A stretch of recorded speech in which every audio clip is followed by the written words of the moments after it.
Hello, my name is Damiano Karachi. I am the CEO of Spectrum Accounting Services, and welcome to Business Insights. What we're going to do here today is we're going to try to take tax strategies and integrate them with different business concepts. Please enjoy the show.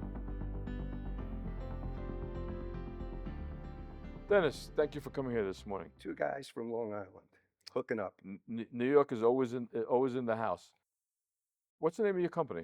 So I'm affiliated with Coldwell Banker Commercial Real Estate. I've been involved with them since I came down to Florida about 11 years ago. They call you the sage of commercial property. How'd you get that name? So part of my designation comes from my ability to recognize commercial real estate as a hostage negotiator. If a client, and mostly I represent clients who are in the process of running their business, looking for opportunity.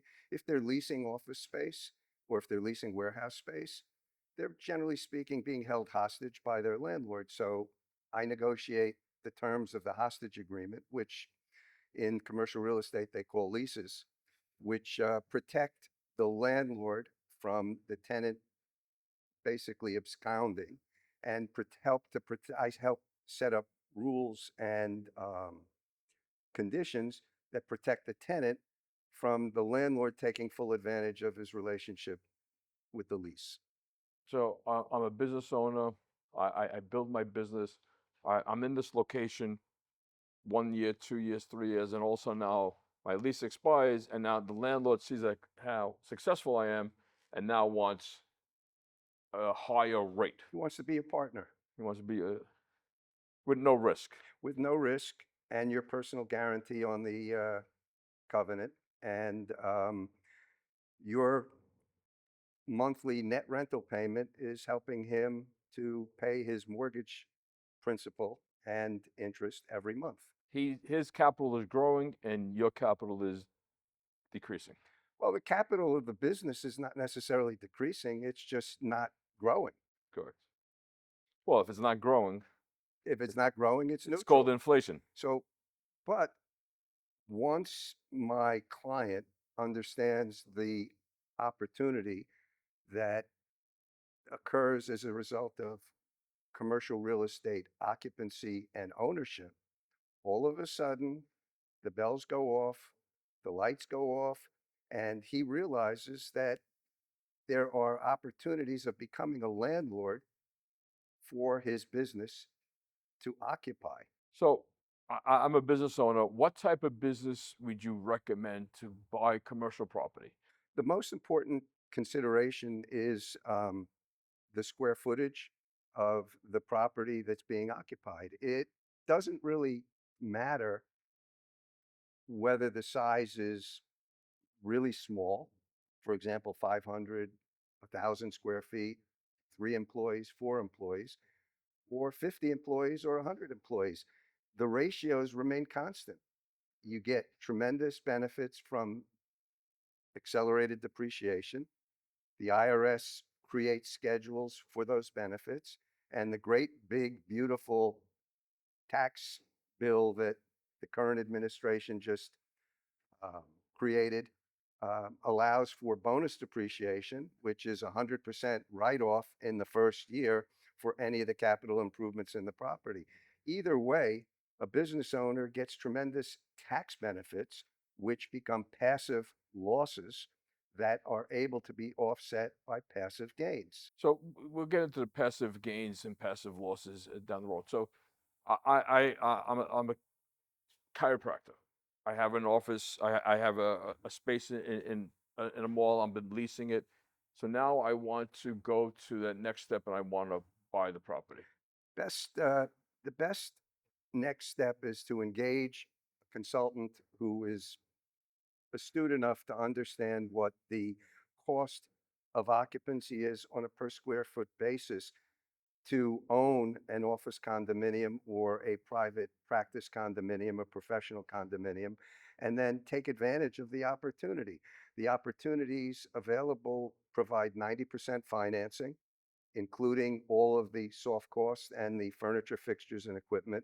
So with a 10% investment, a business owner, a chiropractor, has the ability to take advantage of a significant acquisition, and all he has to do is invest 10% of the value and then calculate what the cost per square foot is on the debt service that he's going to encumber, and then compare it to what he would be spending if he were purely renting a property on his own. I want to get back to that hostage situation, where the tenant is being held hostage. Well, can you give me an example of something recently occurred where a tenant was held hostage? Well, any tenant who has an encumbrance is basically locked up for 3 to 5 to 10 years. In that encumbrance, there are annual escalation clauses, and the payment stream to the landlord is, generally speaking, expressed in triple net rent terms, as well as cost of operations as a separate category. So what happens for that 3, 5, 10 year period is that the triple net rent, which is purely debt service funding, escalates annually, compounded and cumulatively, either at 3, 4, or 5% a year. So at the end of, let's say, 5 years, you're paying about 17% more in triple net rent, which you've basically handed over to the landlord of the property for the privilege of running your business while you're there. And at the same time, you're paying him dollar for dollar plus management fees for the operating expenses that he incurs for you to have the privilege of occupying his premise. We'll take a short break right now and we'll get back with some more questions with Dennis. I'd like to take this time now to thank Founders Shooting Club for allowing us to film here today. Founders Shooting Club is a members-only club with a beautiful indoor range, a lounge, cigar room, fitness, golf, the whole experience. If you want a place that feels like a luxury retreat for shooters, visit foundersshootingclub.com and book a tour. Now, let's get back to the show. Dennis, I want to get into dive a little bit deeper about the benefits of actually owning my own commercial property. So as a renter, I'm paying somebody else. He's paying his expenses. The rest is building his own estate, building his own business up. So as a business owner, I buy the property that I was renting, and now that expense, that mortgage expense, there's different advantages. A, that building is going to grow in value eventually, and I'm not paying taxes. It's tax deferred growth until I sell that building. So that's a great advantage. I also get to write off the interest expense. Well, I think one of the key advantages of owning a commercial property is now that rent, that mortgage I'm paying, yes, I'm giving back the money that I borrowed from them, but now that is growing. I'm spending that money, I'm expensing it from the business, and I'm putting it as an investment, and I don't have to pay taxes on that. So let's talk about the tax deferral. So the concept is amortization, and mortgage amortization is magical because you can essentially accumulate equity. You start off with a balance sheet, you have 90% finance, 10% equity. The balance sheet shows the full value of the asset at 100%. On a 25-year amortizing loan, 23% of the principal is repaid in 10 years. So $1 million, you pay down $230,000 in principal in 10-year period. If it's a 20-year amortizing loan, you pay down about 38 to 39% of the principal. Let's round it up to 40%. So in 20 years, on $1 million loan, you paid down 400,000. That 400,000 on your personal balance sheet goes from a liability in the first day to an asset in the last day of the 10th year. That's $400,000 equity on your personal balance sheet. Go and refinance the property in 10 years and put $400,000 back in your pocket, tax free, right? Correct. Non taxable. So that's one benefit. The second benefit is that just being conservative on a accelerated depreciation model. The property essentially writes off about 4 to 5% of the capital value of the property every year. So if the property is, let's say, $1 million property, over a 10-year period, the property essentially depreciates by approximately $400,000 as well. So that $1 million property has a write-off of 400,000, and it also has an amortization of between 230 and 400,000, depending upon the amortization schedule. Well, if it's 400,000, 20-year loan, 400,000 depreciation, that's 800,000. What was the investment? The initial investment was $100,000. What kind of return is that on investment? I think it's 800%, right? Yes, it is. So that's strictly the bookkeeping and accounting schedule for how owning versus leasing is of benefit. So a lot with this new tax laws. Well, let's get before the new tax laws. There's a lot of benefits of owning commercial property, and we talk about non-cash expenses. So we talk about depreciation. We talk about cost segregation.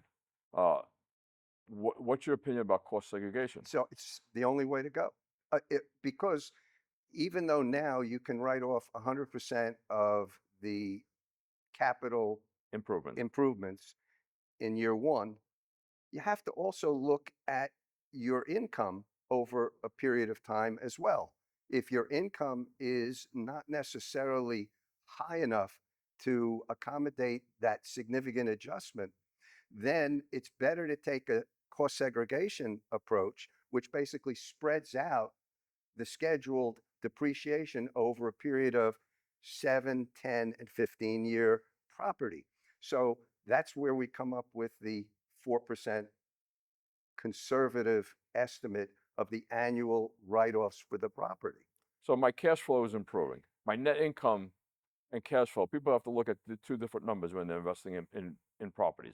Your cash flow number and your profit number. Right. As real estate investors, we're looking at our cash flow number more importantly than our net profit number because there's two different accounting methods. Correct. And the beauty of what commercial real estate offers to an active investor or a business owner who essentially occupies the property is it offers a dollar for dollar write-off of the losses that are realized. They're paper losses, accounting losses that are realized, and those losses can be offset by gains that are available from that property or through other investment opportunities that that business owner has himself involved in. Dennis, I want to thank you for coming here today. Thank you for all the information you've shared, and I look forward to speaking to you again. Shortly.